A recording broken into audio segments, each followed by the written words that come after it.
नमस्ते दोस्तों, स्वागत है आपका हमारा चैनल रियल एस्टेट टेक में। दोस्तों, इस वीडियो में हम आज होम बायर के लिए महारेरा में क्या डूज और डोंट्स है, यह इस वीडियो में देखने वाले हैं। तो दोस्तों, अगर आपने हमारा चैनल रियल एस्टेट टेक को अभी तक सब्सक्राइब नहीं किया है तो सब्सक्राइब ज़रूर कीजिए और इस वीडियो को आप आखिर तक देखिए ताकि आपको यह सारे के सारे पॉइंट्स समझ में आ जाए। दोस्तों, इसमें आपको सबसे पहले 3 इम्पोर्टेंट चीज़ें देखनी चाहिए। पहली ये है कि आपको जिस प्रोजेक्ट में आप फ्लैट खरीदने वाले हैं वो प्रोजेक्ट रेरा रजिस्टर्ड है या नहीं, उसका रेरा नंबर आप देखिए, उसका रेरा सर्टिफिकेट आप देखिए। और दूसरी चीज़ जो है वो है आपको महारेरा की वेबसाइट पे जाके, या फिर गुजरात का रेरा है, दिल्ली का रेरा है, कर्नाटक का रेरा है, गोवा का रेरा है, तो आप रेरा की वेबसाइट पे जाके उस प्रोजेक्ट की सारी डिटेल्स आप खुद वो रेरा नंबर वहाँ पे डाल के सर्च करके देख सकते हो। आज अभी 90-95% लोग कंप्यूटर सेवी है तो उनको यह चीज़ करना इतना डिफ़िकल्ट नहीं है। तो फर्स्ट चीज़ है रेरा रजिस्टर्ड प्रोजेक्ट में ही घर खरीदना है। सेकंड चीज़ है आपको रेरा की वेबसाइट पे जाके प्रोजेक्ट की सारी इन्फॉर्मेशन डिटेल्स चेक करनी है। और तीसरी सबसे इम्पोर्टेंट चीज़ जो है, जो बिल्डर के और आपके बीच में जो दुआ होता है, जो रियल एस्टेट एजेंट होता है, वो रियल एस्टेट एजेंट भी आपका रियल एस्टेट एजेंट भी, ये तीसरा पॉइंट है इम्पोर्टेंट, आपका रियल एस्टेट एजेंट भी रेरा रजिस्टर्ड होना चाहिए। आप उसकी इन्फॉर्मेशन भी रेरा के वेबसाइट पे जाके चेक कर सकते हो। और यह 3 चीज़ें सबसे पहले आपको घर खरीदने से पहले, फ्लैट या फिर प्लॉट NATP टाउन प्लानिंग के प्रोजेक्ट में खरीदने से पहले चेक करना बहुत इंपॉर्टेंट है। चौथा जो इम्पोर्टेंट पॉइंट आपको ध्यान में रखना है वो है आपको जो मार्केटिंग मटेरियल, फ्लोर प्लान जो दिया गया है वो आप ठीक से उसे पढ़ें और उसमें जो स्पेसिफिकेशंस है, प्रोजेक्ट के फीचर्स है, इन्फॉर्मेशंस है, वो सारे आप जो रेरा की वेबसाइट पे दी हुई है इन्फॉर्मेशन के साथ कंपेयर कीजिए।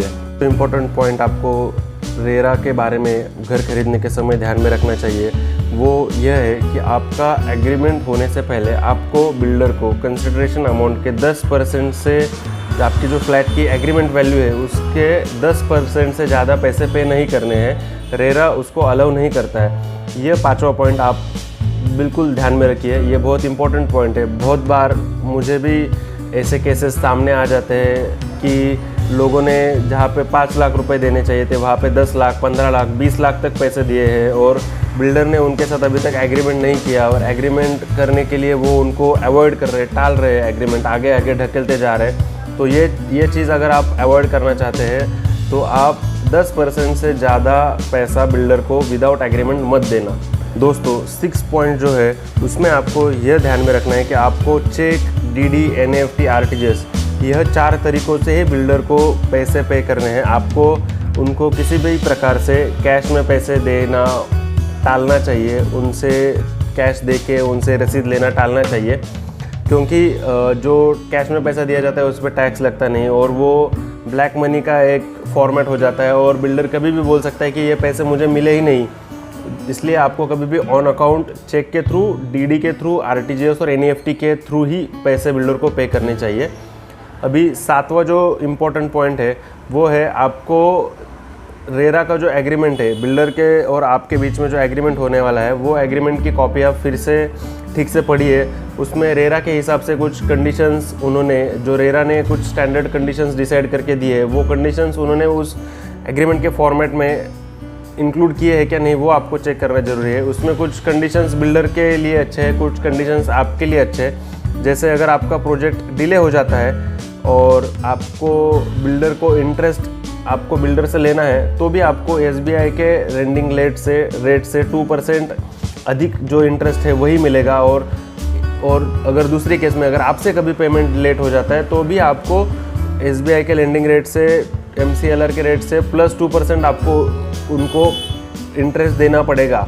यह मैंने अभी एक ही कंडीशन बताई, वैसे बहुत सारे कंडीशंस रेरा ने डिसाइड करके दिए हुए हैं। एग्रीमेंट का जो ड्राफ्ट रेरा ने डिसाइड करके दिया है एक मॉडल फॉर्मेट, उसके लिए 8वां जो इम्पोर्टेंट पॉइंट आपको ध्यान में रखना है वो है रेरा की कंप्लीशन डेट।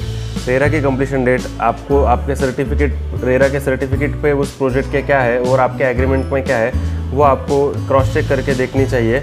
उसके बाद जो नेक्स्ट चीज़ है वो आपके पोजीशन होने के बाद 5 सालों तक अगर कुछ मेजर स्ट्रक्चरल डैमेजेस होते हैं, ये जो है वो 9th पॉइंट है, अगर मेजर स्ट्रक्चरल डैमेजेस होते हैं वो आपको बिल्डर के ध्यान में लाके देने चाहिए और उसको उसके खुद के कॉस्ट से उसको वो सब चीज़ें रिपेयर करके देनी पड़ेगी, ऐसा रेरा में लिखा गया है अगर वो मेजर स्ट्रक्चरल डैमेजेस है।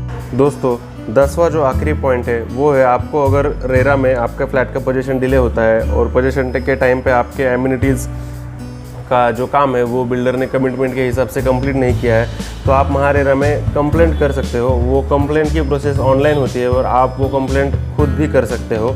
यह है 10वां इम्पोर्टेंट पॉइंट। तो दोस्तों इस प्रकार से मैंने आपको इस वीडियो में रेरा के आने के बाद होम बाइंग, घर खरीदने के वक्त कौन सी चीज़ें रेरा को सामने रख के चेक करनी चाहिए वो मैंने आपको इस वीडियो में बताया। दोस्तों ये चीज़ें आप खुद घर खरीदने के समय पे अप्लाई कीजिए और आपको यह वीडियो कैसे लगा ये हमें कमेंट्स में बताइए। आपके क्वेरीज आप कमेंट्स में लिख सकते हो। आप इस वीडियो को लाइक ज़रूर कीजिए अगर आपको पसंद आया है तो, और चैनल को सब्सक्राइब करना ना भूलें। धन्यवाद।